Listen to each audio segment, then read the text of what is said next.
القحدر trust case کا جو اس وقت فیصلہ آیا ہے، اس پہ آپ کیا سمجھتے ہیں کہ قانون اور آئین کے مطابق یہ چیزیں تھیں؟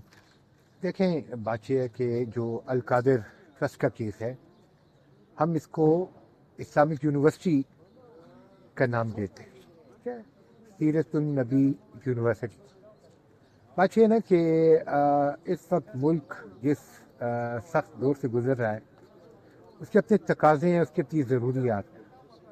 ہم 2007 سے وکلاء برادری انڈیپینڈنس آف جوڈیشری کے لیے ہم نے آوازیں بلند کی۔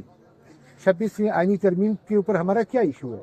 ہمارا یہ ایشو ہے کہ آپ اس میں جوڈیشری کو کنٹرول کرنا چاہ رہے ہیں، ٹھیک ہے۔ کتنی بری بات ہوگی کہ گورنمنٹ غلط ڈیسیجنز کرے گی، ادھر سے جوڈیشری کو کنٹرول کرے گی اور اپنی منمانی کے فیصلے کریں گی، ٹھیک ہے۔ ہماری پارٹی کا نام ہے، میں چونکہ پاکستان تحریک انصاف کو بلانگ کرتا ہوں، تو ہم انصاف کے لیے ہمارے تمام ایفرٹس ہیں۔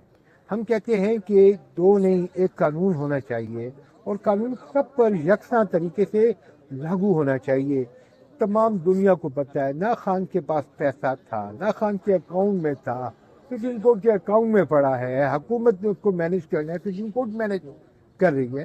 تو جس طرح آپ نے دیکھا کہ عدت کیس میں اسلامک لاس کے ساتھ جو کچھ بھی ہوا، اللہ معاف کرے، اللہ اس ملک پر رحم کرے۔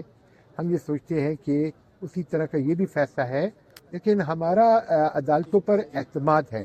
یہ چھوٹے ججز ہوتے ہیں، سیشن ججز وغیرہ، یہاں پر ہو سکتا ہے کچھ بھی انفلوئنسز ہوں کہ گورنمنٹ کے، لیکن انشاءاللہ ہمیں امید ہے جب یہ بات جائے گی اپیل میں تو باقی دیگر کیسز کا جو رزلٹ آیا شاخسانہ، وہ اس کا بھی انشاءاللہ تعالیٰ ہوگا اور خان جو ہے باہر نکلے گا انشاءاللہ تعالیٰ، اور وہ پاکستان کا نہیں، پورے مسلمان اسلامک دنیا کا ایک لیڈر ہے۔